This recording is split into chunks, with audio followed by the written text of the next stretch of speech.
We got Mary Clipper in the house. Chuck, good to see you, Sarge. We got Ron Stakovich, Brad Washabaugh, Steve Foreman from Long Beach, Mark Spiradigliosi, Mr. Masters on summer break. Good to see you, Mr. Donna Arisman, Rick and Donna, they're somewhere interesting, maybe Japan. Bob Van Bargen, good to see you, Bob. Rendell Bergman, it's been a long time. Man, it's good to see you all.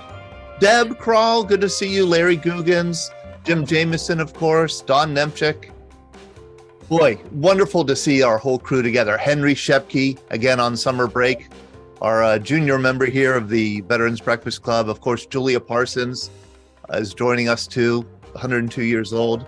What a wonderful collection. Well, welcome everybody. Welcome to the VBC Happy Hour. This is the Veterans Breakfast Club. I am Todd DiPastino, the Executive Director of the Veterans Breakfast Club, and we do VBC Happy Hour every Monday night as part of our larger programming package where we get veterans together to share their stories with the public and have conversations about the military experience past and present. Today is June 19th, which is Juneteenth, which is our youngest, newest, latest federal holiday, one with quite an interesting history and one that I think needs to be explained a little bit. It's new in the sense that it's a new federal holiday, but it has been celebrated, especially in Black communities in Texas, since 1866. And I do want to mention a few little things about that. But summer break, good to see you, Mr. Donna Arisman, Rick and Donna, who are good. I do want to introduce our special guest this evening, Johnny Lang, who's joining us from Bloomfield Hills, Michigan. Hello, Johnny. How are you? Oh, fine. Thank you. Johnny was friends with Elvis Presley in the Army in the United States and in Germany. And we want to dive into this other interesting episode of history, which is that event in 1958 when Elvis Presley raised that right hand and he joined the U.S. Army, and he served for 2 years. He was a good soldier. He didn't necessarily like it. Many of you might find this familiar. He didn't want to go, but he had to. He felt he had to. He went in. He didn't like it. He couldn't wait till he got out. And after it was all over, he was very happy he did it. And he came out a different person than he went in. I mean, truly, there were some good changes and bad changes, but it's very interesting to see the impact that military service had on Elvis Presley. And it's a real privilege to be with 87-year-old Johnny Lang tonight here, somebody who knew Elvis and was close friends with him during the Cold War. So we're going to get to Johnny very quickly. I do want to thank our sponsor, Tobacco Free Adagio Health. They have been our long-standing sponsor here of VBC Happy Hour. They've been great supporters, and they've re-upped for another 6 months as the backers of this program. The Tobacco Free Adagio Health provides health and wellness and nutrition services throughout Pennsylvania, mostly, and West Virginia. And their tobacco-free program is dedicated to preventing, reducing, and reducing tobacco use and educating Americans about the hazards of tobacco use and secondhand smoke. And they advocate for policies that encourage healthier places to live, work, and play. So we're very grateful to Tobacco Free Adagio Health. They have a quit line, 1-800-QUIT-NOW. That's 1-800-QUIT-NOW. And you could also learn more about what Adagio Health does and what Tobacco Free Adagio Health does at tobaccofree.adagiohealth.org. That's tobaccofree.adagiohealth.org. Next week, we will be back the same channel, Monday, June 26th, and we'll be having a conversation with 101-year-old World War II Army veteran Phil Horowitz, who has unbelievable amounts of energy when he shares his story. He was an MP in World War II. He served in North Africa, in Italy, in France, in Germany. He saw Franklin Roosevelt in person. He saw Dwight Eisenhower in person. He listened to Patton give a famous speech toward the end of the war. He has a lot of stories, of course, about his service, and like so many of our veterans, seems to remember every minute of his service. So please do join us. That is on Monday, June 26th, in this same Zoom channel. And I also want to let people know we have a lot of events coming up. We have an in-person breakfast on Wednesday here in the Pittsburgh area.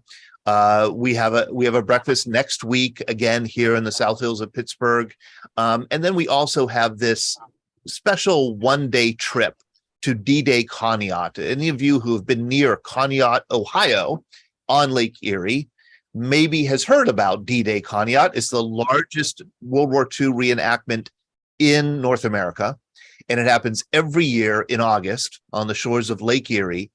And I've gone to it maybe 3 times, and it grew in size each time. I think when I first went to it, there were like 13,000 people there. The third time I went, there are 30, and now there are maybe 50,000 people who show up over the course of the weekend. We are going to do a day trip there, and we're trying to make this as affordable for people as possible.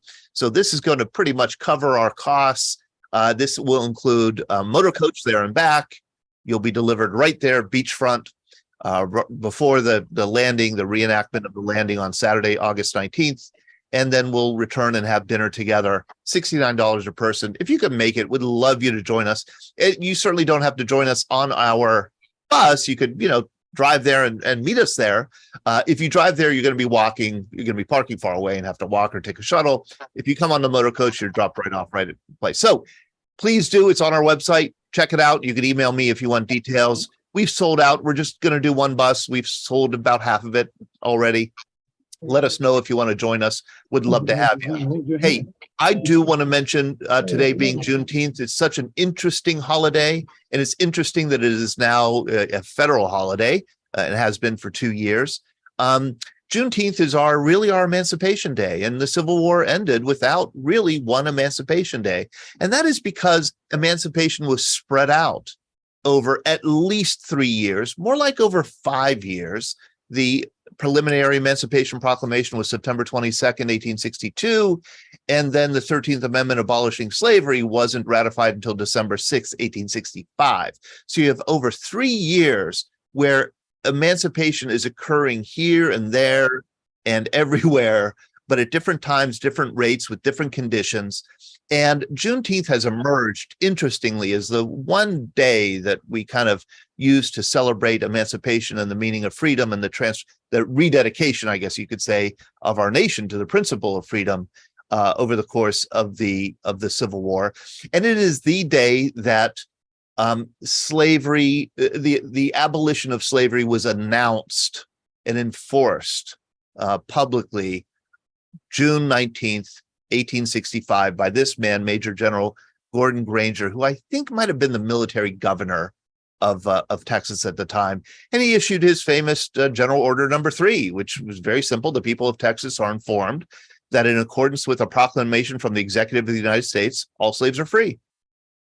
This involves an absolute equality of personal rights and rights of property between former masters and slaves, and the connection heretofore existing between them becomes that of employer and hired labor.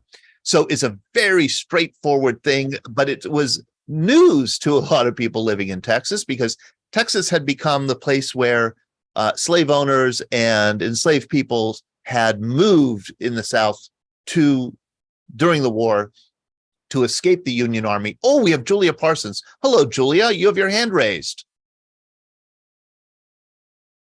Let's see, Julia. Oh, and we have Connor Ritchie with his hand raised. Hello, Connor. How are you? Oop. All right. Connor. Hey, Connor, how are you? I'm doing pretty well. I have a question before we start this session. Okay. Well, I was asking you, since you mentioned about Phil Horowitz and Bill Parker, I was wondering if there was a way I can interview both of them, because I just recently read Phil Horowitz's story, and I was beyond belief of how much he experienced. Oh, and yes. Same with Bill Parker too. Yes, and I will. I'm trying to get you connected to Bill Parker if I can. I don't have a direct connection to him, and I will get you connected to Phil Horowitz. Thank you, Connor. Connor just graduated high school, didn't you? This past month, at least.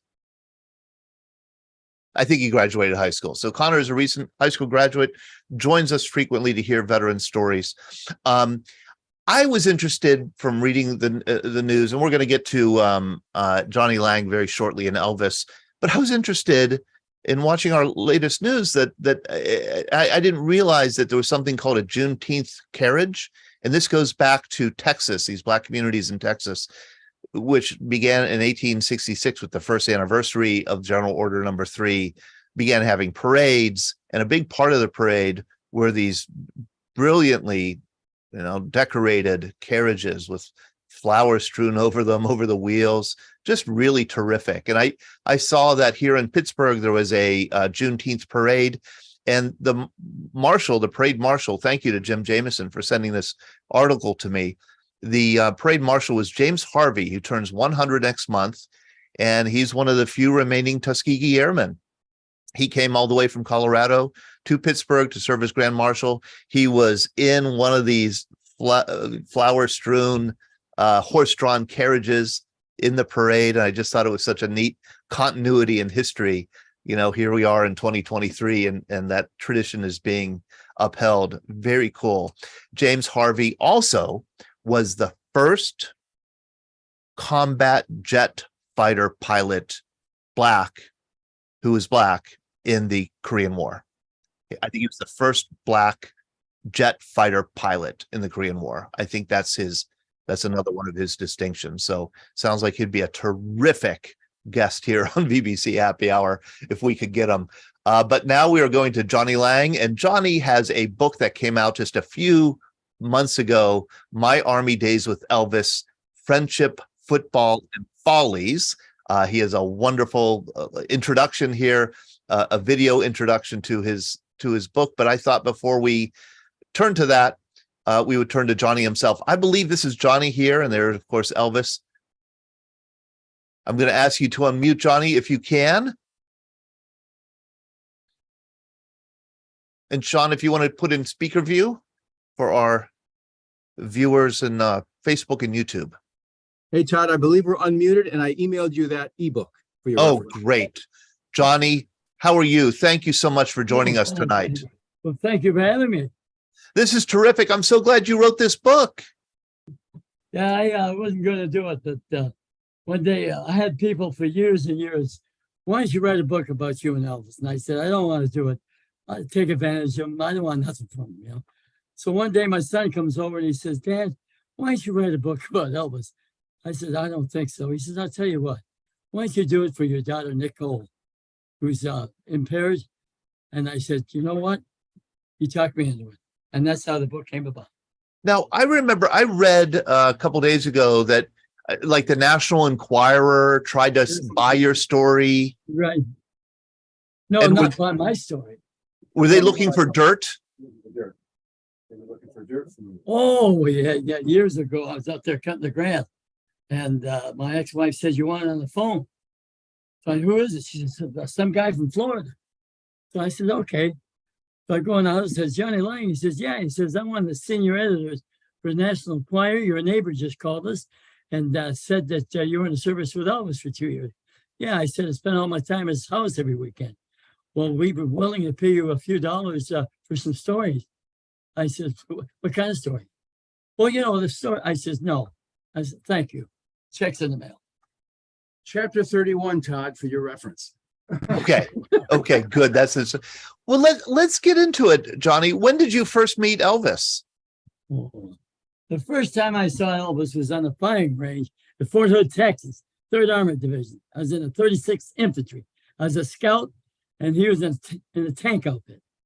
And then we were on the firing range. The guys are coming up. Hey, Johnny, there's Elvis. Why don't you go over? I says, I'm not going to bother that guy.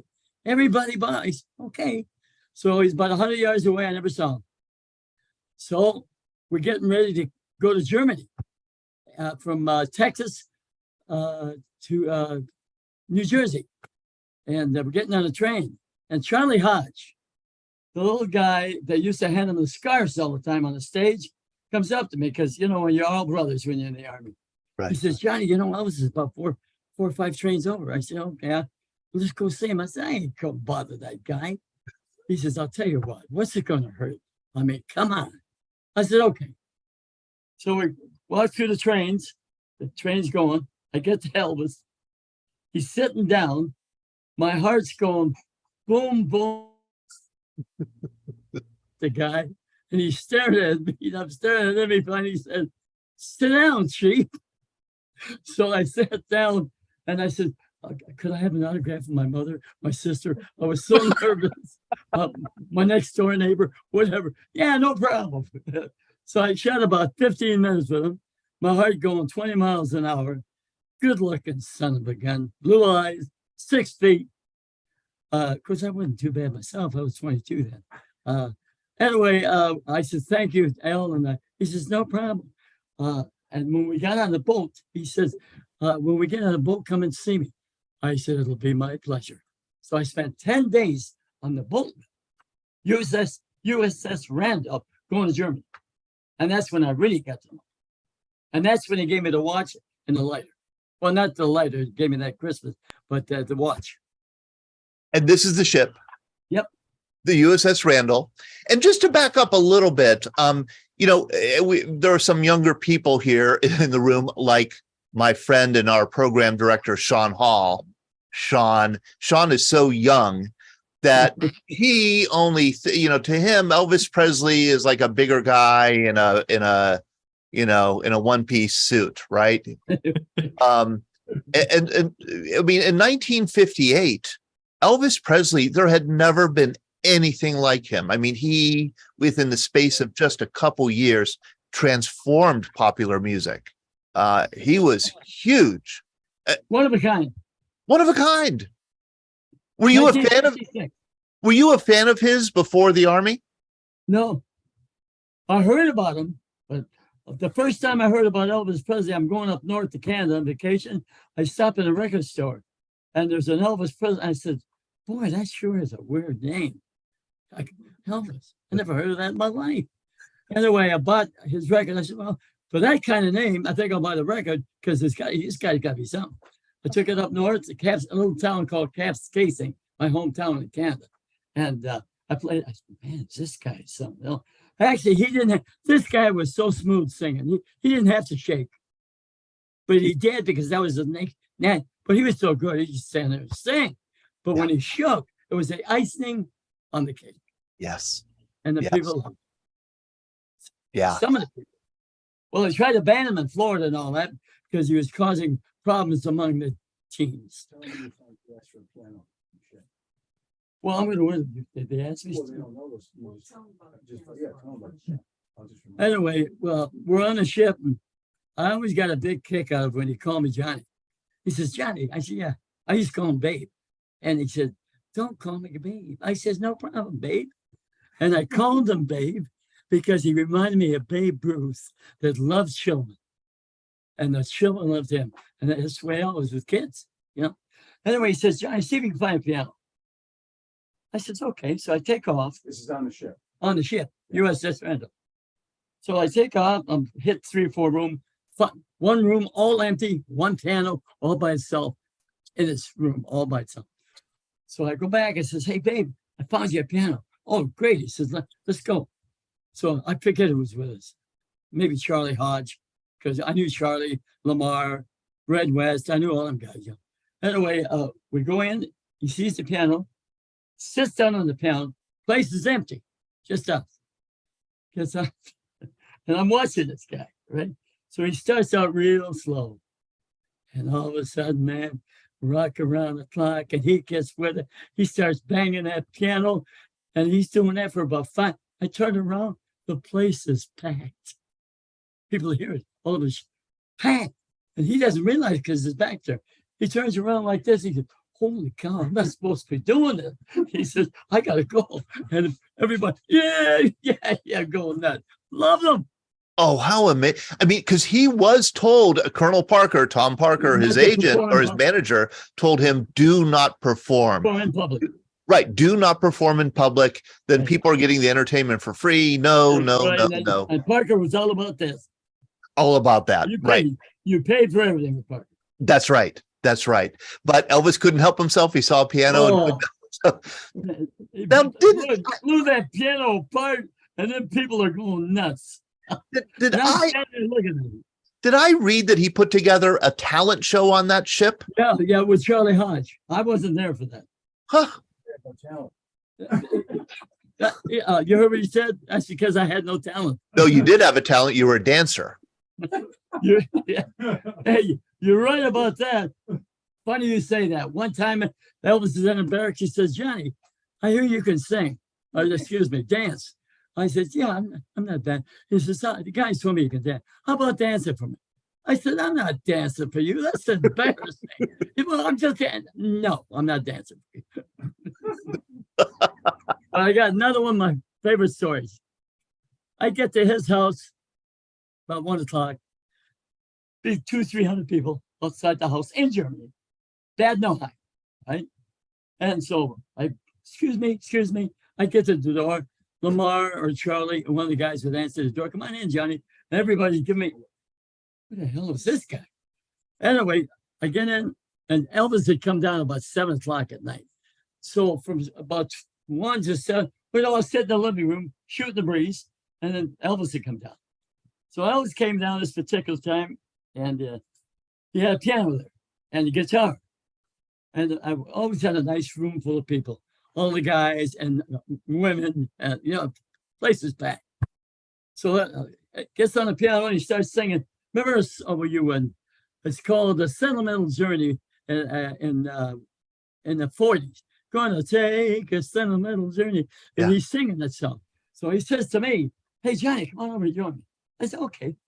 So I get down there and he's there and I'm over here and he starts singing that song. He hits some notes. I'm singing with him. I thought my shorts were going to fall off. He's going so high with him. So he looks over at me and goes, why don't you try whistling? I says, well, he says, you can't sing. I says, okay. Never asked me again. I never asked you to sing again. Hey, but I said to myself, I was one of the few guys in the world that sang a song with Elvis Presley. That's right. This is a wonderful photo. And again, this again comes from your book, Johnny Lang's book. Yeah. Sean has put a link to the Barnes & Noble, to the book from Barnes & Noble here in the chat. And thank you very much, Jeff, to your son, Jeff, for sending me the book here, because I was able to get this picture out. And this is such a one-of-a-kind picture. There's Elvis. It looks like he's throwing something off board. It looks like as the troop ship is pulling out. And there you are, right there above. Yeah. 3,000 guys on the boat. 3,000 guys on the boat. 3,000 guys heading to Germany. We just arrived in Bad Nauheim. Brevenhaven. Oh, this is your arrival. This is your arrival. Brevenhaven. 1958, Brevenhaven. Wow. Did you like the Army, Johnny? Oh, yeah. I was a steel worker for 3 years. Great shape, 22 years old. Out of 800 men, I came in second with what they call a test, a PC test. Yeah. And about 140 pounds. Loved it. It was fun for me. Yeah. But I was a steel worker for 3 years, so I was in good shape. Labor. Tell them what time you got Elvis in a headlock. Oh. What? Yeah, I love it. Well, I never know what this guy was going to do, Elvis. Never know what he's going to do. So one time, I'm upstairs with Elvis in his bedroom. And we start wrestling. Right? And I was pretty strong for a little guy. So we're wrestling, and we get on the bed. And I got him in a full mouth. And I'll tell you what, you got to be a good man to break it. So I got him, he ain't breaking nothing. So we're bouncing up and down on the bed. We break the bed. So the grandmother hears it, comes up. She said, what are you boys doing? This is terrible. Elvis, what's going on? Don't blame me, Grandma. Johnny broke the bed. You went up one. I looked at Elvis. I said, thanks a lot, babe. Appreciate it. So once you got to Germany, Elvis lived off base, right? He didn't live in the barracks. If you could afford it, you could live off base. Right. I made $78 a month. When I met him, he probably had 7 #1 hits. He was a millionaire in 1958 because he became famous in 56. Right. Known in 54. Right. Yes. It was in 1954. He had a local hit in Memphis. That's all right. That's all right, Mama. Right. And then in 56, Heartbreak Hotel made him a That national. was his number one. 26 takes. That's how fussy he was. 26 takes on Heartbreak Hotel. Very, very fussy. And by He this was time, satisfied, that was it. by 1958, I mean, he had a string of hits, and then he also had these movies that were extremely popular. Loving you, love me tender. Speaking Yeah. of movies, tell him about the time you saw King Creole and he was yelling at the screen. No, wait a minute. I was going to tell him another story. By the way, Todd, feel free to look at the index and pick a story. There's 34 Okay. chapters there. Yeah.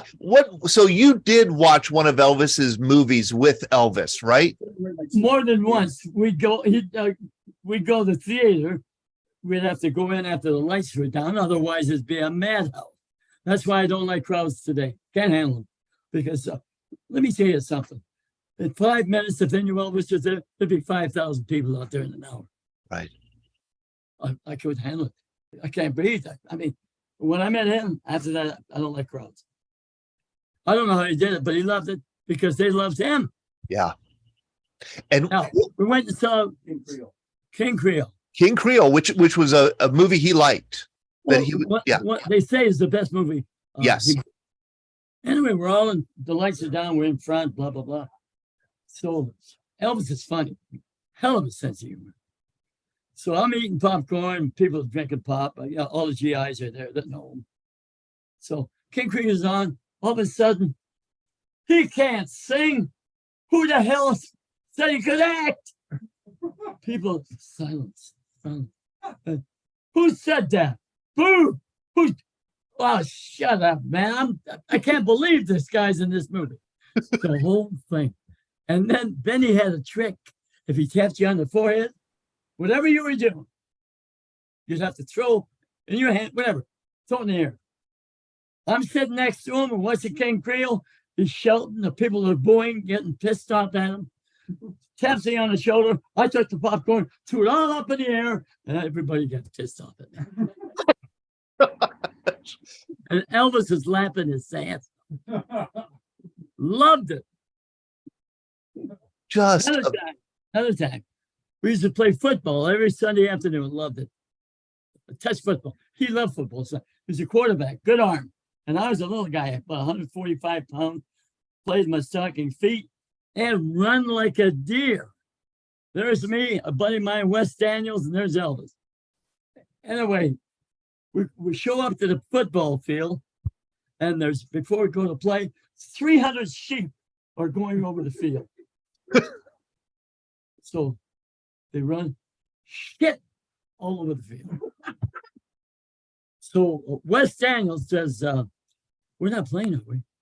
Elvis says, damn right we're playing. Well, he says, I don't care. We played in sheep shit for 2 hours and smelled like sheep shit. And he laughed his ass. Loved it. Got to his house. I got shit all over me. I don't even want to stand next to the guy next to me. Yeah. And the sad part about it, Todd, there's a bunch of women there waiting for him. But I got the leftovers. So these are stories, one of a kind. why do you think he liked you? I mean, why do you think he took to I you? asked him that one time. Yeah. Wonderful story. It's my favorite story in the book. And I've been on stage in Vegas, 1,000 people telling these stories. I've been in Florida, 1,000 people telling these stories. I never had any trouble finding where he was. We're all in the same place, training, combat. So I get to where he's at and say, where's Elvis? Oh, he's over in the barracks, blah, blah. All right. So it was in March, about 35 degrees, snow, cold, miserable, cinder block building. Just loved it. Combat training. So anyway, I walk in the building, cinder block building. Elvis is laying in an army cot. And I said, Al, I hear you're not feeling good. He says, yeah, John, yeah. I said, well, I'll tell you what, I'm not going to keep you. I know you're not feeling well. He says, yeah, all the guys are training. They left me here because I got a bad cold. I said, all right. So I says, I'm going to leave. But before I go, and I sat on the edge of the cot, the army cot. and he's got a blanket up to here. I says, hell, or baby. I says, baby. And I'm thinking to myself, the most famous guy in the world, Johnny Lang and Elvis Presley, one-on-one. How many people would give money, fortune, to do where I'm at right now? That's what I'm thinking. So I said, you know, all the baby, of all the people you know, all the fame and all the money. I says, how come you and I are friends? And let me tell you, he was sharp. He could read people big time. He had a sixth sense about it. Yes. He says, I'm going to tell you something, Johnny boy. You'd like me if I was a janitor. He says, and thank God I'm not. And I took the blanket, stood up, took the blanket, and I had tears in my eyes. You know, and I put the blanket up to his neck. I said, I'll see you, babe. I walked out. And I tell that story in front of 1,000 people in Vegas. You could hear a pin drop. That's an Same thing. excellent story. He appreciated you for being an authentic person and for being for liking him as an authentic person. All I wanted was his friendship. I never said I was his friend. He was my friend. Right. That's what I always said. Right. But I loved the guy, and he knew it. You know, Peggy, you put a question here in the chat, and also Mary Klepper, you put a question in the chat. Peggy, why don't you ask your question? Johnny, did either you or Elvis ever go to 7th Army Training Center in Grafenwehr? Well, we must have, because that's where we trained, and we went to the show. So we went to the where you bought PX. So I'm sure I don't remember, but I'm sure we did. Where were you stationed? In Germany? Yeah. Grafenwehr. I was stationed in Grafenwehr, place called Grafenwehr, where we were stationed. But that's where we took our training. Right. I was bad noise. Okay. Well, that was. Did Right. you or he ever go to a service club at Grafenwehr? I don't remember. They were like recreation clubs. There was a Camp Algiers and a Camp Normandy. And that's where the training troops were. And they had a rec center on each of those places. I must have been there, but I don't remember. It was 65 years ago. Right, right. Well, I was there in 71 or 2. And I remember when I got to Germany, that my boss, who had been in wherever you and Elvis were, Betty McKinney from Massachusetts, she said, Peggy, if you love Vietnam, you'll love Grafenwehr, because it was a captive audience. Oh, man. Peggy, you were a Donut Dolly. You were a Red Cross volunteer? In Vietnam, but 2 years later, I worked for Special Services, and they had recreation centers all over Germany. Okay. And that's why I wanted to ask Johnny if he remembers Graf from the I'll train. tell you what I do remember, though, where I was Kirschgorns. I was stationed in Kirschgorns. That's where I was stationed. Okay. With the 3rd Armored Division in Europe and the 36th Infantry. I was a scout in the recon outfit. Elvis was in the tanks. Yeah, that's right. Right. You were in recon. He was in tanks. Right.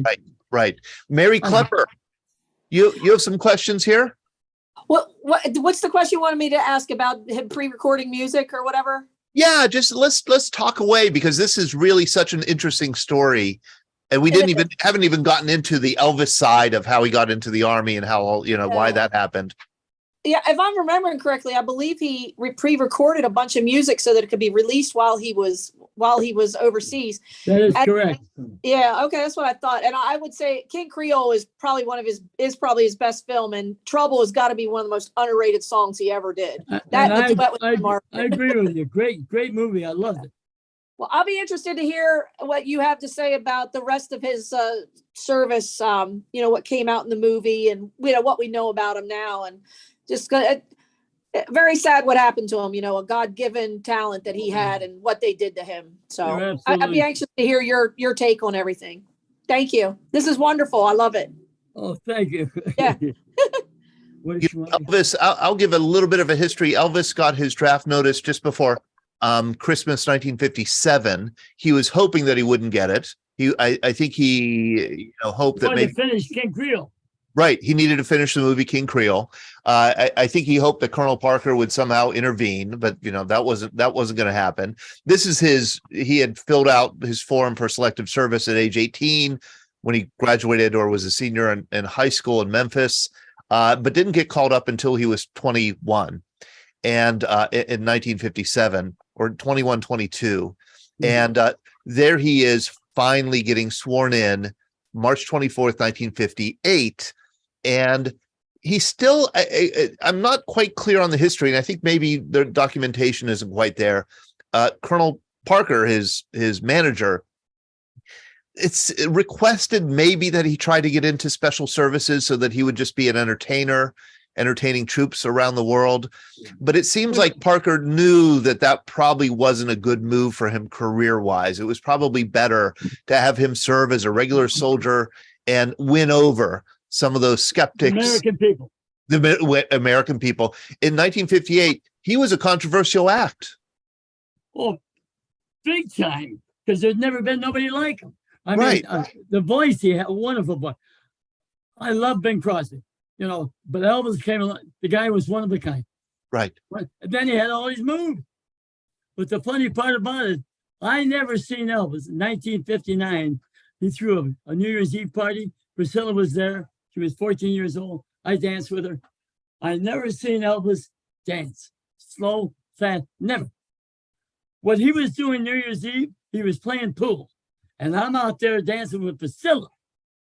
And we're dancing, we called it jitterbug back then. Anyway, she was 14, looked 18. And all my life, I've loved dancing, always have. And so I'm dancing. Elvis is playing pool. One of the guys come up. I don't know. I can't remember when. It's 65 years ago. I thought it was Red West. I could be wrong. He comes up and he goes up. I don't know who it was, but it was one of the Memphis Mafia.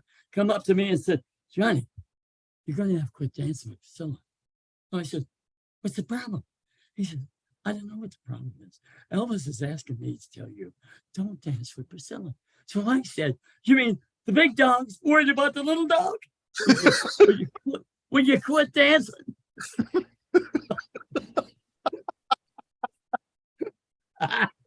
I tell that in the nightclubs on stage, people love it because people all over the world have never heard these stories. They've heard the Memphis Mafia for the last 40 years, but they've never heard mine. That's right. That's the And difference. you think it's just amazing to think that he wasn't a dancer, wasn't a dancer in a, but they call, what do you call it?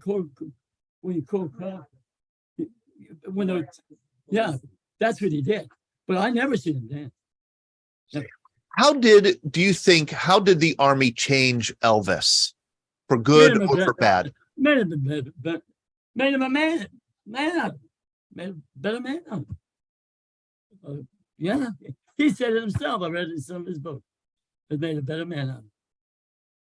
That absolutely seems to be true. It's just amazing to think of somebody who is such a huge, one of the most famous people in the world. There he is having to spend 2 years as an ordinary soldier, really out of the spotlight, out of the limelight. That's right. For 18 solid months. Very few pictures were taken of him, very few interviews done with him. They had Victor Moon, they had Eddie Fisher, and in World War II, all those guys went in entertainment. Parker said, no, you're going. The American people are going to love you. You're not going to, and not that Elvis asked, but I'm just saying. Right. Parker told him, you're going for the American people, American Army. And the rest of those guys went on gravy train. Johnny, all the reports are that he was a good soldier. Oh, sure. You're good with a gun. I wasn't. They had to send me back. Basic training. I was so bad. Let me tell you, basic training. How many guys were there? 200, whatever it was. So the sergeant comes up and says, 8 guys failed. And everybody knew me. He says, and Lang, you're number 1. I said, really? He says, now let me tell you how this works. If you don't pass your rifle on the range. He says, you're going to have to take basic training all over. I says, you got to be kidding me. He says, no. You take these guys, I'm making you a corporal, go on the range and qualify for the rifle, or you're not going to make, okay, no, we get in the Jeep, we go out to the range. I said, guys, now here's how it's going to work. So I'll start off. Well, I started off as Maggie's drawers, if you missed. Well, that's all like, again. So I said to the guy, there's only 8 of us. I'll take care of it. So I said, you guys go ahead. So those guys got marksman, sharpshooter. I never did make it. So we come back. I said, I don't want to push it. So I'll just take a marksman, which is the lowest you can go. You guys take sharpshooter. And, you know, so you, because they made that. I didn't even make it. So we get back and Sergeant Porter, remember, I love Sergeant Porter. He used to tell me, I complained to him. And we'd like get done, and he'd go, Lang, you got me confused as someone that really cares. He says, I'm sorry. He says, I'm not. Anyway, we get back there. We all get out of the Jeep, line up. Sergeant Porter comes up. All right, guys, how'd you do? Well, Joe said, I made sure and showed him, you know, and Lang, I'm a marksman. Oh, okay. So that's how I got marksman on my uniform. But the part that teased me off, Elvis Presley goes in less than 2 years, makes sergeant. The son I love asked me one time, Dad, how come you went in a private and come out of private? Yeah. I want to talk about it. I got in a fight. I got in a fight in the bar. I ended up 3 days in the hospital, cracked my ribs. Oh. Yeah, but why did you get in the fight? Well, it was Christmas Eve day. I was going over to spend some time with Elvis. So I went, beer, 25 cents. Oh, beautiful stuff. So I give me, and I'm lonesome. I haven't been home 2 years, missed my family, you know. I got a toothache here, abscess. So I walk in and have a beer. There's 2 Germans sitting next to me. I said, yeah. So every time I hear the German go, you know, these Americans come in here, they take our women out. They really think they're hot shit. Who needs them kind of people? Give me another beer. Gives me another beer. I take that one down real smooth. This guy's about 6'4", 6'2". I'm 5 at that time, 8 maybe, 150 pounds. So I go like this, and I won't say what I said, but I said, I tapped him on the shoulder because he was talking to his buddy. And he looks away. Yes. I says, you know what? I couldn't help but overhear your conversation. And I have to say this, if you don't mind me saying so. If it wasn't for you Germans, I wouldn't be here in the front. Never saw it coming. He hit me. Hit me on my side of my tooth. The ascent, I went flying. Well, I got 2 beers in me. Feeling good. I'm 6'2" and bulletproof. I get up. Boom, boom. Down I go. Get up again. My face looks like a truck ran over it. The only thing is saved my sweet ass. Excuse my French. MPs patrol the party. And they came in and saw me getting up again. And my face was starting to swell, you know. And come on, boy, you come with us. I'm trying to talk. We don't want to hear it. Let's go. So anyway, I go in the hospital 3 days, crack my ribs. I go to Elvis. When I got better, I said, hey, Elvis. He said, I know all about it. I don't want to hear. I says, you got to give me red. We got to go kick this guy. He says, where do you get weed at? Well, okay, give me red. I'm not doing that shit. He says, I'm in enough trouble already without helping you up. Oh, okay, I said, I'd like to kill that son of a... We know y'all got feelings, right? So anyway, the commander calls me in. Lang, how long have you been with us? I said, I'm going on 18 months or some 15. He says, "How? When'd you make a corporal?" I said, "About a week ago." He says, "Well, it's going to take me about 2 seconds to bust you." I says, "Wait a minute." He says, "No, no, no, no. You wait a minute." He says, "You're a guest in this country. It's your fault. Your strike's gone." I said, "Thank you. God bless me." And so I went in. Private, come out of private. Right. That's when he asked me. I told him the story. Right. Good. Thank you, Johnny. What a story that is. You mentioned early on about a watch that Elvis Oh, gave. yeah, I love This it. is a picture of that watch. You can That say was, that was to on Johnny the boat. from Elvis.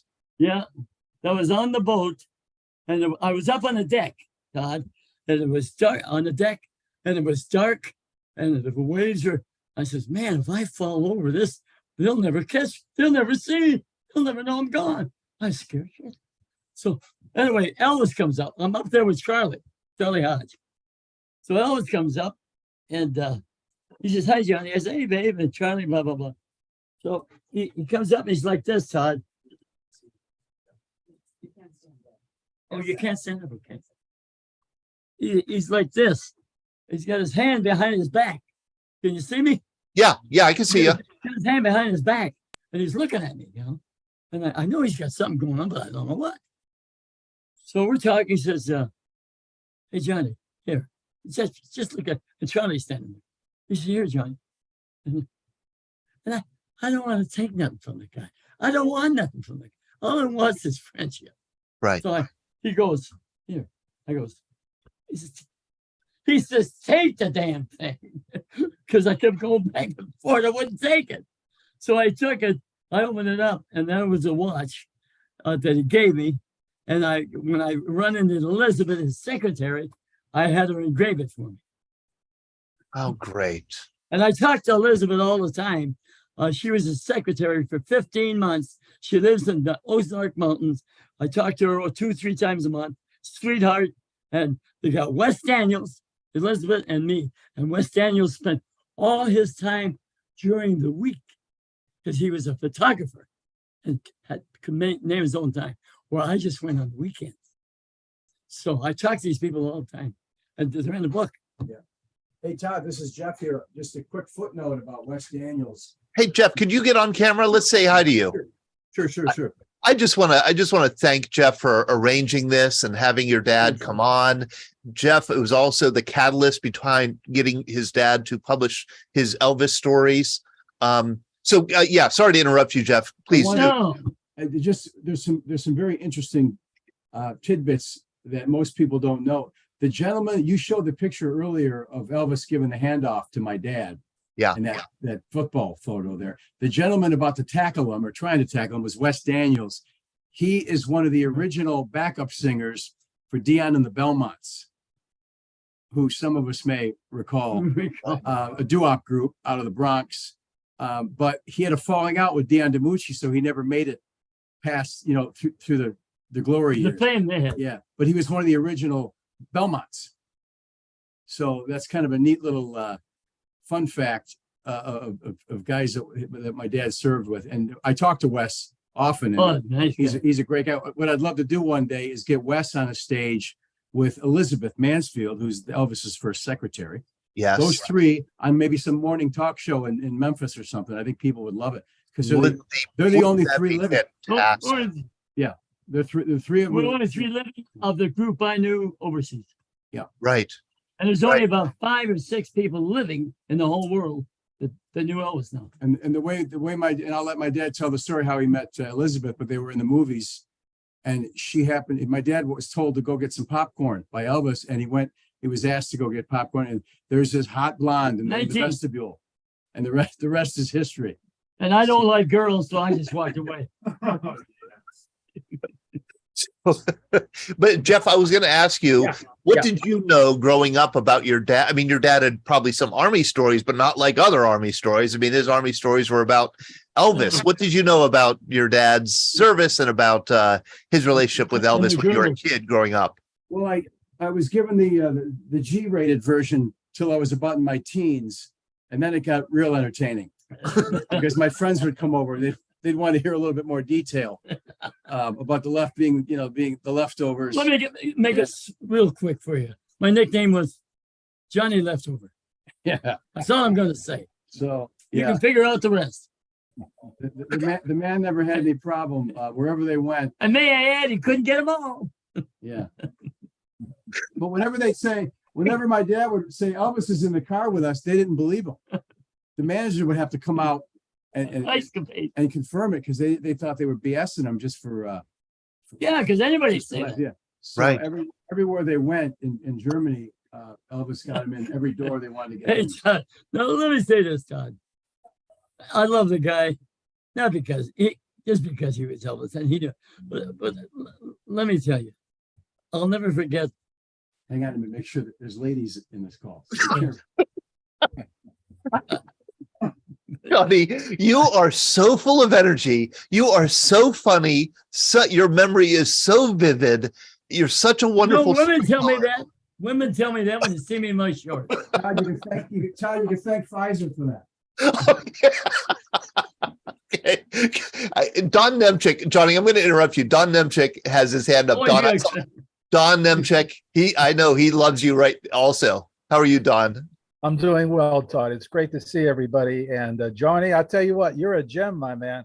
It's just so much fun listening to you. I have two questions for you, if you're ready. Yes, sir. Okay. Did Elvis have any other nicknames other than when you called him Babe? Yeah, the Memphis Mafia called him, but that was after he got out of the service. I never heard him around me.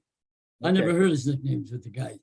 Okay. They did when they were in Tennessee and went back, yeah. But I never heard the guys call it. No, Okay. They didn't call him Hillbilly or anything like that? I never heard. I called him Babe, like I told you, because he reminded me of Babe Ruth. The kids loved him. He loved kids. And that's the way Babe Ruth was bigger than life. You know that. And Johnny, my next question, did any of the fellows resent Elvis being there? Everybody adored him, I'm sure, but was there that one or two guys that were just a pain in the you-know-what and wanted to Wait a cause minute. a mess? When it started out, within 3 months, they loved him. Because you know why? He's just like me. And they're treating him just like me. They love him. But in the beginning, a little bit. After that, when they got to know him, they loved him. That's great. Johnny, thank you so much.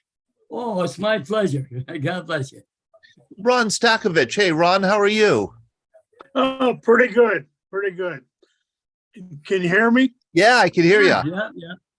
Okay, I have a little Elvis story. When I was stationed down in the Air Force down in Tampa, Florida, Elvis was just starting out in business. This was probably 1955. And he was working all of the county fairs. So it's not that we went to see Elvis, but that's where the women were. It's the Right. fairs. Because he Right. attracted So- him. Right. I got you. So three of us, went to about 3 or 4 county fairs in Florida. Right. And so we thank Elvis for that. He attracted them like bees and honey. Yes, sir. Yep. Nice talking to you. God bless you. Yeah, Mary Klepper, I agree with you. Can you imagine seeing Elvis Presley at a county fair? But that's what he was playing in 1955, before Heartbreak Hotel, before he was really a national, RCA recording, star. He was playing smaller shows in the South. Amazing. All over the South. Yeah. 54, 55. Right. Right. Yeah, you're right. It was like honey on bees. Right. Hey, I got another story for you. Okay. We're in the barracks, and he said, everybody was, I don't know, intimidated. Me, I was just Joe average.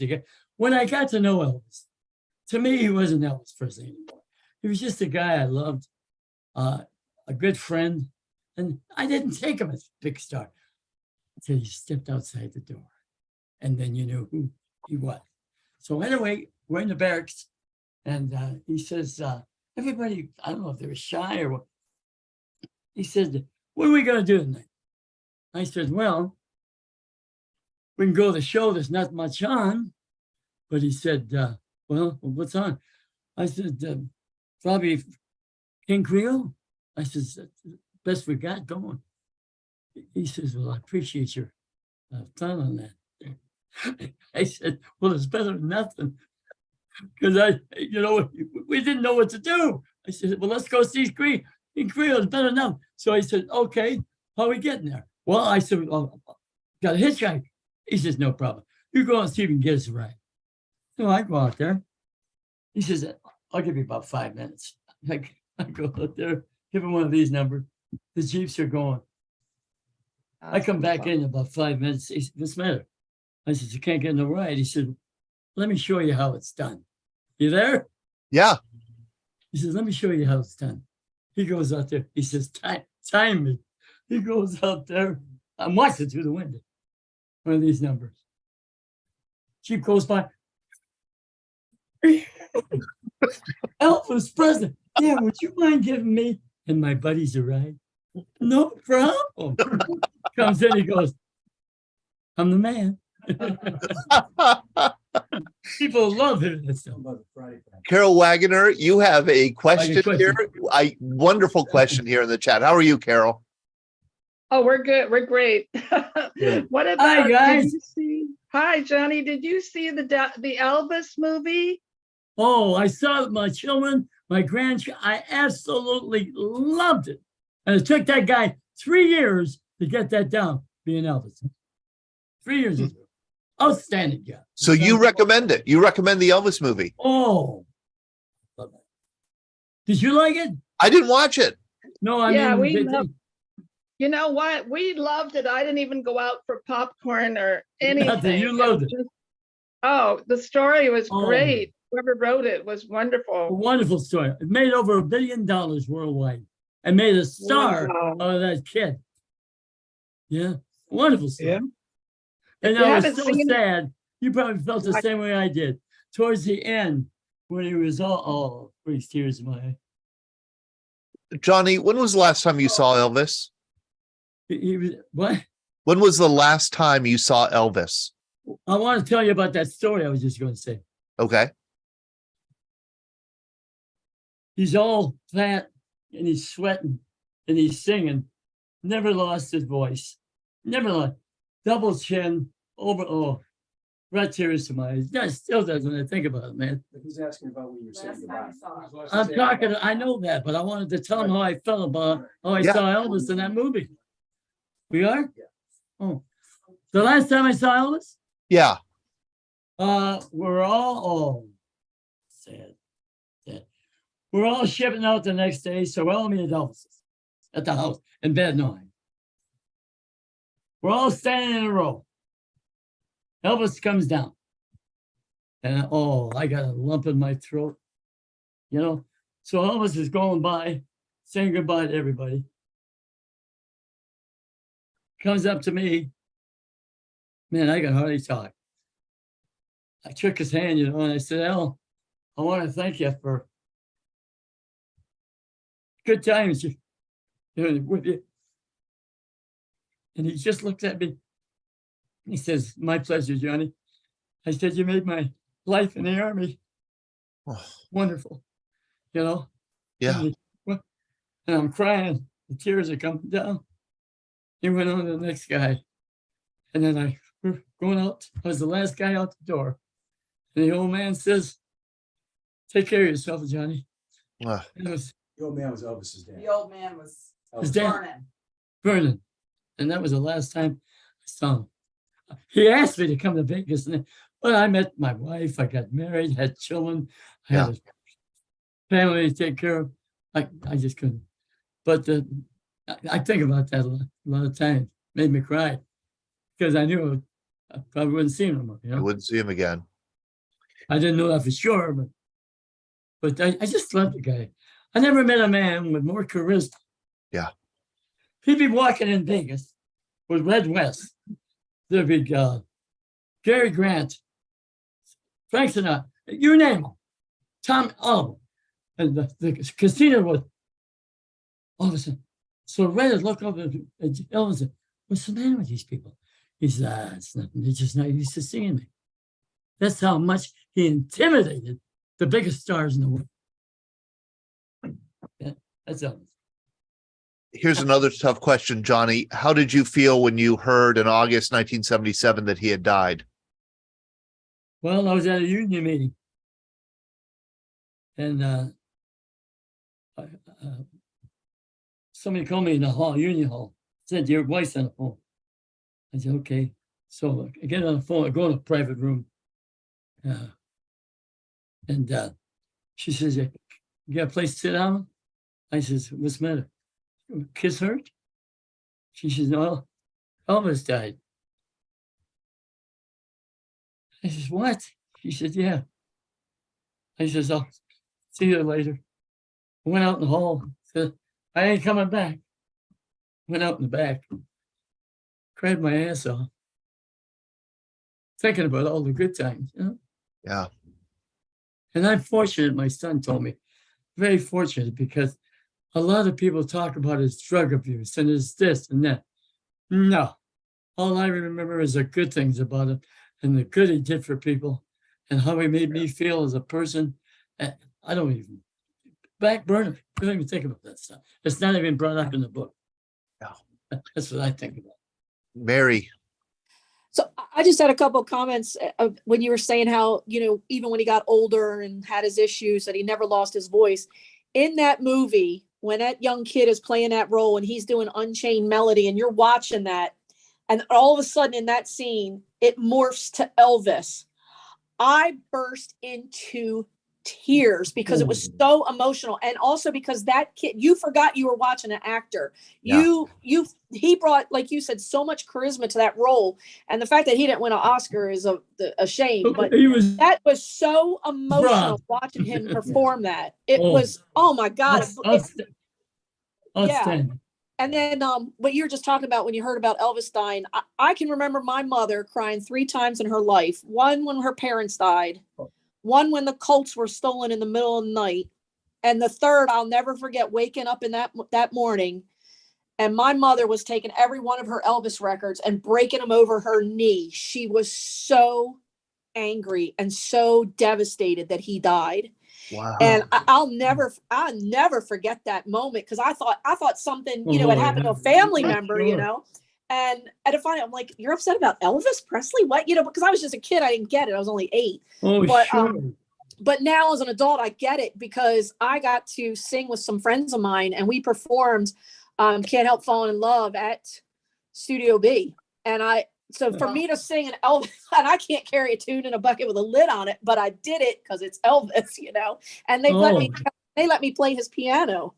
I mean, I'll tell you what, in the 65 years that I've known him, or since I've known him, if I had $1, I'm serious, for all the people that come up and just said what you said to me, how much they loved Elvis, I'd be a rich man. Man. And again, I was, he died when I was 8, and yet I have this immense love for Elvis Presley given to me by my mother. I've probably seen all of his movies. I've stayed at Graceland multiple times. I've been through that museum, I don't know how many times. I've heard of 100. Oh, yeah. And there's going to be great singers. There's going to be great everything. But that voice is so instantaneous, instantly recognized, so smooth. And then what he did was, with bridging the racial gap. And then when he's doing the comeback special and he does it, if I Can Dream, just he brought a country torn apart by civil rights together, and nobody knew it. Nobody knew it was happening while it was happening. It was only after, Very well put, Mary. Thank you. Yeah. I don't think people realize what he was doing. I got one for you. Wait a minute. I got one for you. Yeah. Dionne Warwick, great singer. Burt Bacharach sang all this song. Elvis was in a meeting with hers. I don't know, something to do with music anyway. And she looked at Elvis. I want to tell that to the woman. She's not there. I'm here. Oh, you're there. He looked at her and she said to Elvis, this personifies what kind of guy Elvis was. Mm-hmm. We all know that. She said to him, he said to her, he said, she was talking to Elvis and she said, well, what about that, boss man? And he says, I'm not your boss, man. I'm your brother. Yeah. That's the kind of man Elvis was. and sums Yeah. them up. Huh? Yep. Says it up. I've always loved him ever since I was a little girl. Yep. Anyway, thank you so much. You I are just- wonderful. I love you too. Wait a minute, I got one quick. I'm in Vegas on stage, 1,000 people telling stories. So I come off the stage, woman comes up, and everybody loves it, you know. So I thank you. So the woman comes up and says, "That's you. You knew Elvis." I lost her. No. We No, I'm here. got Still you. here. We got you. Oh. So I said, "You certainly can." So she touched my arm, and I looked at her and I said, I give her one of these jobs. I said, "Are you free tonight?" Yeah. What a jerk. No good. Hey, did That's you? the kind of a man I am. Hey, well, you're the arms that have wrestled Elvis and broke a bed. We gotta touch you. Hey, Hey, speaking did of, you? Oh, I wanted to ask, did he watch that special with Elvis and Frank Sinatra when Elvis came back? Oh yeah, 'Cause we come that on was sub- fantastic. Nancy Sinatra. Yeah. Yeah, that was so good, wasn't it? He had 125,000 for that. The highest at the time. I know That all was- that stuff. that was huge. Sammy Yeah. Davis Jr., Frank And by Sinatra. the way, Sinatra said, "You'll never make it. You'll never laugh." Yeah. About 2 years Well, he was later, he jealous. said his words. Yeah. Big Yeah. time. Who's the guy from the Honeymooners? Jackie Gleason, Jackie Gleason.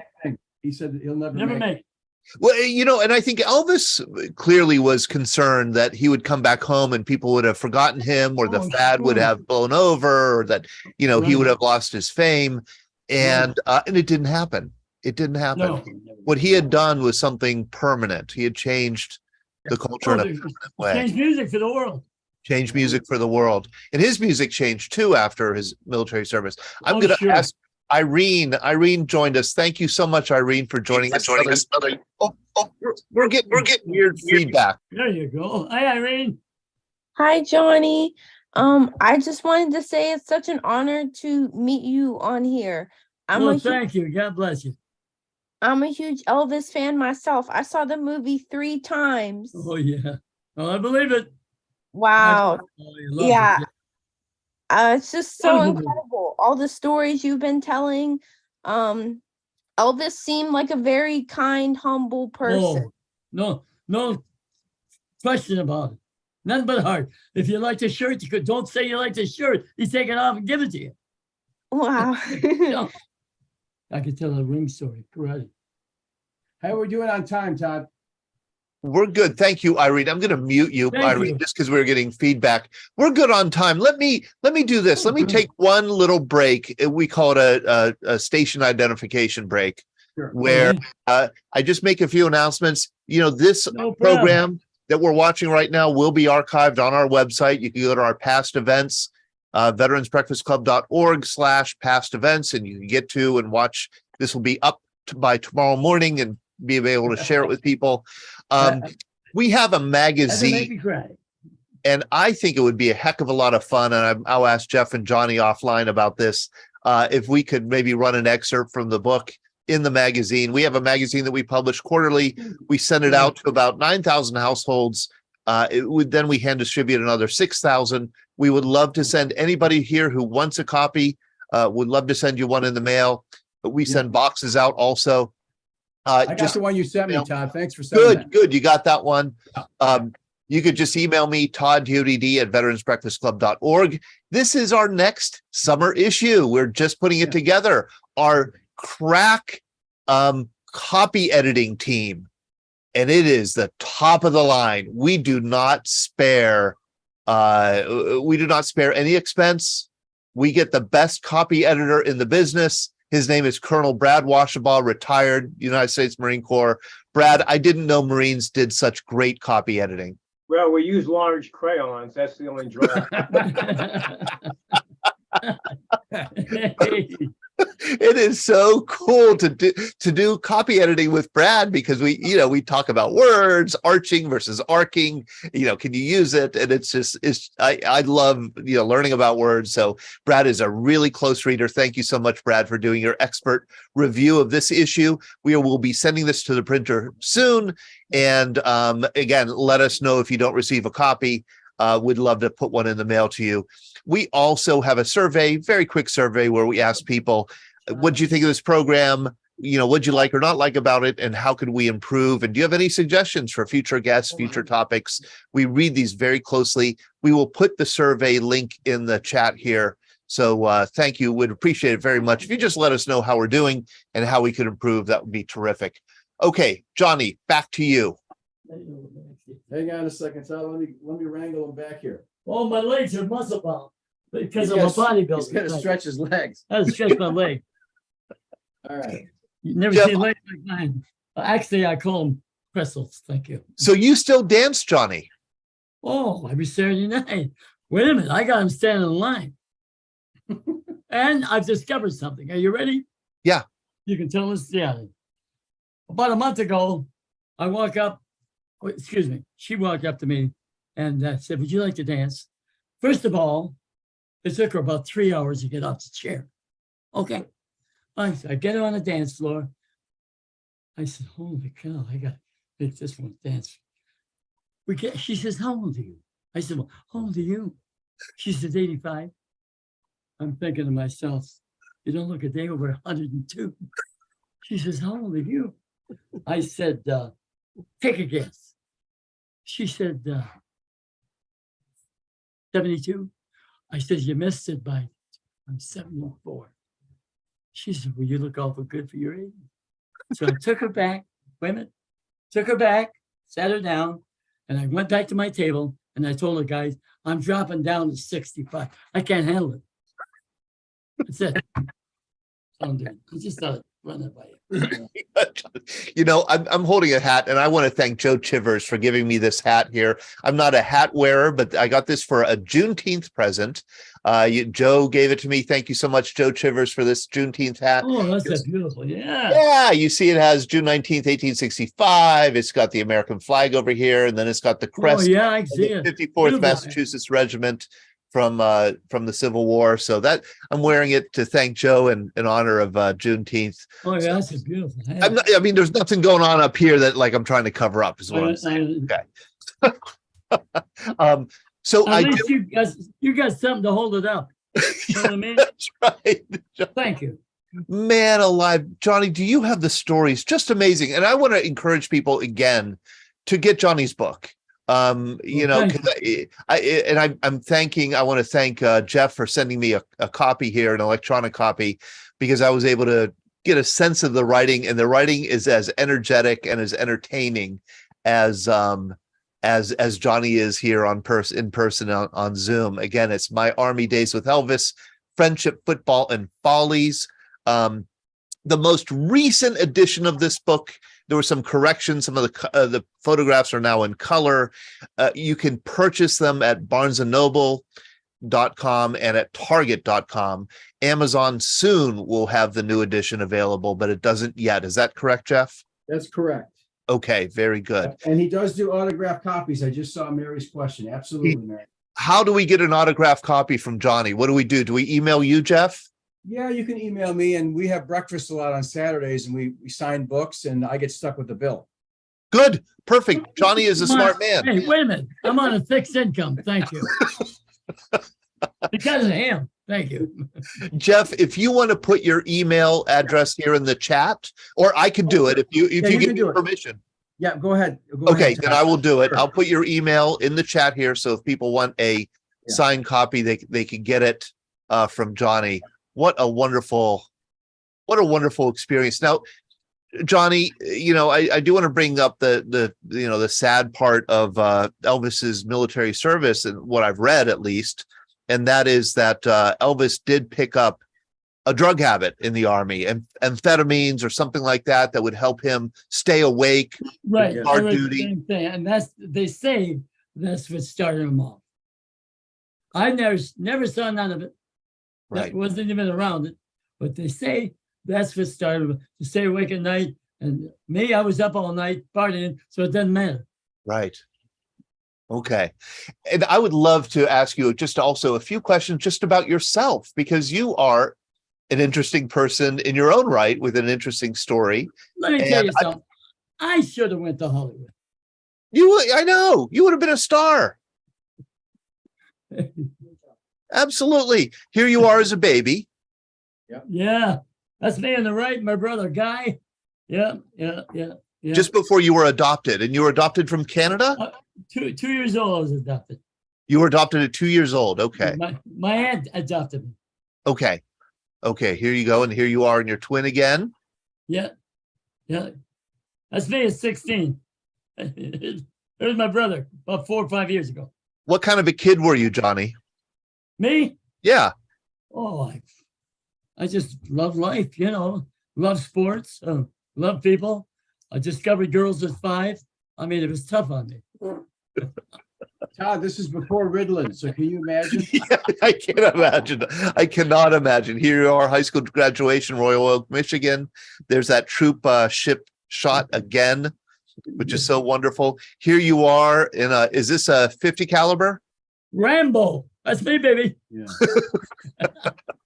30 caliber. 30 caliber. Down 30 the caliber. tank in Germany. Combat training. Here are some of the football pictures again. Oh, there's Wes. Yeah, wonderful memories. Well, that's the house I stayed at every weekend. There's me, German kid, Red, Elvis, another German kid, and Rex Manfield, who wrote a book about Elvis Presley called Sergeant Presley. Yes. Rex and Elizabeth wrote it together, correct? That is correct. That is Right. correct. Was I knew thi- all of them. This was the house here? Yeah. Yeah. I spent all my weekends there every weekend. Wow. There was Red. And the girls came looking for autographs. I said, well, ladies, if you sit down a minute, I'll be right with you. Right. Yeah. Here's the famous watch. Here's you and Elvis playing badminton. Yeah, the backyard, yeah. Yeah, wonderful memories. Boy, oh boy. Great story there. So Todd, the one on the right there, that resurfaced, we never saw that picture. Several of us recognized my dad standing over the right. That was them backstage at Holiday on Ice. And he just happened to be standing there. And of course, I could tell, I could see him your dad, immediately. yeah. But that's the famous night where they went out, they didn't have tickets. And of course they saw Elvis and Wait a minute, let's start at the beginning. No, let's start at the beginning. Get to the house about 7 o'clock. Elvis comes down and he goes, well, I knew it was coming. He goes, what are we going to do tonight? Nobody says no. So, you know me. I said, well, they got Holiday on Ice in Frankfurt. I said, we could go see that. Al says, I don't have any tickets. I said, you got to be kidding me. You know who you are? He said, you got a point. He says, I'll tell you what, that's a great idea. I had 2 Cadillacs, 54 Cadillac, another Cadillac, a green one, I forget what the other. We all piled in the cars. I'm in the green Cadillac in the back. Pull up to Holiday on Ice. Ellis says to me, Johnny, go see if you can get some tickets. I said, all right. I get out of the car, go up to the ticket window. I said, yes, can I help you?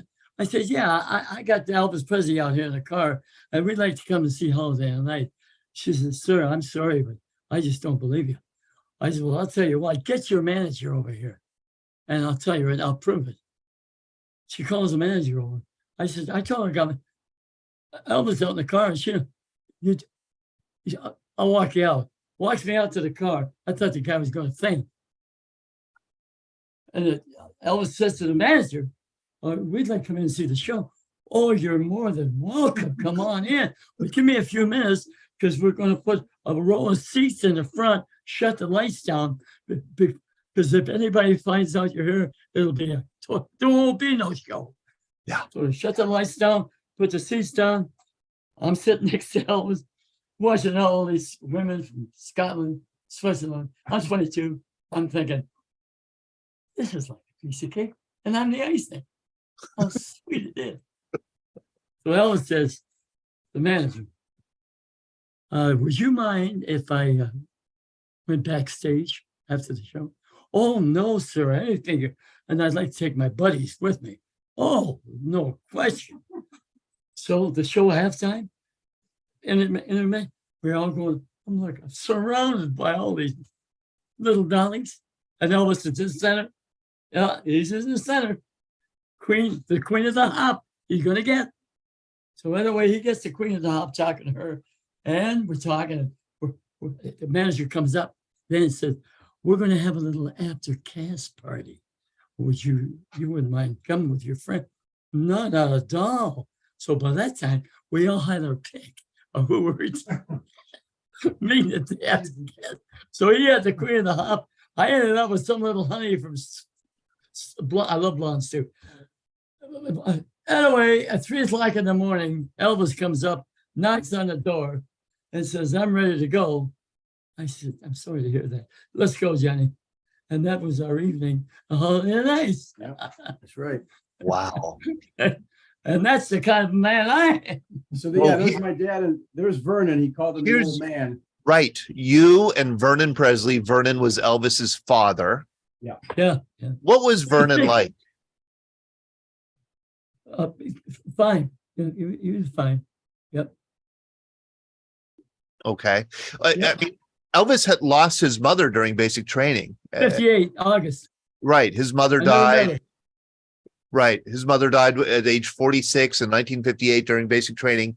Yep. And she was the most important person in Elvis's life. Did he ever talk to you about his mother? Did he ever mention Never her? talked, and never in the 2 years I knew him, never ever once talked about his mother to me or anybody did. I till he met Priscilla at 14, and he talked to, and she's a sweetheart. What's her name? She wrote a book too. Linda Evans or Linda Thompson. Linda Thompson wrote a book. Stayed with him for 4.5 years. The old man walked up to her when Elvis died and said, "I want to thank you for being so good to my son." Wow. Because she's that. I read her book, loved it. A real sweetheart. Everybody loved her. There's the one I was in love with, but wouldn't give me the time of day. I don't know what. Bad breath. I don't know. What? And listen, hey Todd, listen to this one. This is 65 years ago. You ready? Yep. Pat Hill. Yeah. Pat Hill.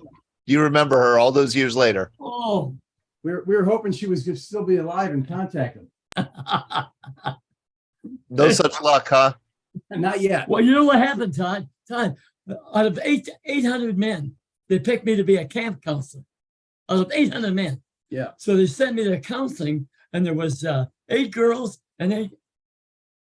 Oh, wait a minute, show that again. Yeah, look at this guy. Come on. Is that you? I should have went to Hollywood. Come on, you would have been a star. Do you mean you hang around with Elvis and all that? Anyway, Pat Hill was a sweetheart. We had 8 girls and 8 guys, and our job was to take care of girls and boys from 8 to 12. So at 5 o'clock, 7 o'clock, we were all done. And then us counselors would get together for the evening. And we had a swimming pool, anything else you wanted. So for 3 months, Yeah. I lost my memory. I wouldn't want to clean that pool, Todd. I tell you, I'm very grateful that you're keeping this right on the edge of PG-13 and R. I'm very glad that you're not, escalating any more than you are. And the book is like that too, Todd. It's not. It goes right up to the line and doesn't cross it. He's out. We had to. Hey, Greg Yost, I don't know if you're unmuted or not. I know that you are, a historian of great knowledge. Elvis is no exception. Greg, if you're unmuted, could you chime in? Wow. Yes. So much. Give me about 65 or 70 minutes here, and I could do some scratch some surface here. Definitely, this goes way back to the sort of when Elvis was being drafted. He was given the option of becoming in what I looked it up online. It's called the Special Services, where he would essentially be sort of a permanent USO performer for military people, and he would have that would have counted as his service, right? Right. And Parker talked him out of it for a couple of reasons. One is he thought it was good publicity for him to enter just like any other ordinary guy. That's what I said, Parker, yeah. Right. And secondly, all of those recordings, all of those films would have been the property of the government. So he would have made no money off of that. And you could just see him doing all these free shows at army bases around the world and just, at the height of his career, all this. And Parker loving it. And Parker, yeah, right. So that was one sort of thing. I guess I had a question. One other trivia thing that I just threw into the chat right as you were throwing. There's the famous picture of Elvis and Richard Nixon when Elvis showed up in Washington, D.C., just sort of talked his way into the Oval Office. And my favorite caption on that is a president meets a king. And how can a mere president turn down an offer to meet up with a king? That is the #1 most requested picture in the U.S. National Archives. More people asked to see that single picture than any other picture of anything. George Washington crossing the Delaware. That's #1 ever in the U.S. history. I believe it. And Jerry Schilling was with him, and Sonny West. Very interesting trivia there. So quick question while I have you here is but here's something you didn't know, I don't think. Are you ready? Sure. Nixon's daughter loved Elvis Presley as everybody else. President Nixon didn't like him. Right. Couldn't stand his music. So he told her, she says, I want you to bring Elvis to the White House. He said, I'm not bringing him to the White House. If you don't bring him to the White House, Dad, you got a lot of trouble coming. Okay, sweetheart, I'll take care of it. And that's how Elvis Presley ended up at the White House. Nixon's right. Quick question for you while you have it. One of the things that Elvis was 21 or 22 when he was drafted, and most of his life he was an ordinary, average guy. And one gets the sense that he's probably felt more at home, or it's sort of returned to his youth. The golden era before Hollywood and before everything, when he was just hanging out with ordinary people like you. Not sort of the privileged class. You mean before he hit the big time? Yeah, before you guys were probably much closer to what he remembered growing up than what he had become in the previous 3 years. I get that sense. Well, you may have a point, because when I met him, he probably had 7 #1 hits and he was a millionaire. Yeah. So he became famous in '56. You mentioned how good he was as a marksman. Did he grow up with guns? I mean, right. So he had fired. He was good with guns before he came in. Most of the Southern people are real familiar with guns. Yeah. George Kniss. Thank you. George, how are you? Pretty good. Hey, I have a connection with my German wife to Germany and relatives, and let me ask this historical question, really, for you, Todd. You're the history guy, and so I love history. But at that time, 1958, 1959, the Cold War was going on. That's correct. The Iron Curtain was right across Germany, cutting east and west. You guys, Johnny, were in an armored U.S. Army battalion. You were in a recon unit. The Cold War was growing to be its hottest. Did you guys feel the heat? Did you ever get the? Let me finish just one thing. You guys were like miles from a thing called the Fulda Gap, in which they expect the Soviet army, the Russian army, to come flying through, and Americans were expected to stop it. The Germans were not strong enough. Did you ever feel the heat? Yeah, they put us. We spent the night there. All the tanks, the whole recon outfit, all the tanks on the line in Czechoslovakian border. I was so scared, and I wasn't even in combat. Right. So you guys felt the heat. You were deployed. Oh, big time. Big time. And it was wintertime. I'm babying a 30 caliber machine gun in a Jeep, and there's no cover. I got 42 blankets on me. I'm freezing. And if we ever got in combat, I couldn't get to the machine gun. I was so cold. So this was like an alert, expecting, a training alert, expecting the Russians to come through the Fulda Gap. That's right. How come we never see a picture of Elvis next to or in a tank? Maybe the Army wouldn't allow it. I don't know. Okay. There are a couple pictures of Elvis in a tank. He wasn't a tanker. He was a truck driver. I mean, he had been a truck driver before he became a famous musician, and he was a truck driver, Jeep driver in the Army. He was originally assigned, I think, to a company commander to drive him around, but the company commander got sick of the crowds, gathering every time he went anywhere. So he booted Elvis to another unit, and Elvis, would drive a truck. But Elvis and Johnny spent a lot of time out on maneuvers, just as Johnny was saying, out in the cold. We're laughing a lot about these great stories. There for 3 months. They are 3 months. Right. They're great stories. But George, thank you so much for reminding us that this is a very serious time in the Cold War. This is a time when World War III was expected to break out really at any moment. Well, 3 years later, the Cuban Missile Crisis took place. Yeah, absolutely. And George, back to you. There's a little bit of history to contextualize before my dad's story starts. It talks about how the defense minister of East Germany declared that Elvis and his music were a means of seduction, and they didn't care for his presence. And I'm being polite. So they didn't really want him there. So, in fact, the Soviets couldn't believe that the Americans had taken Elvis from stardom and made him a regular soldier.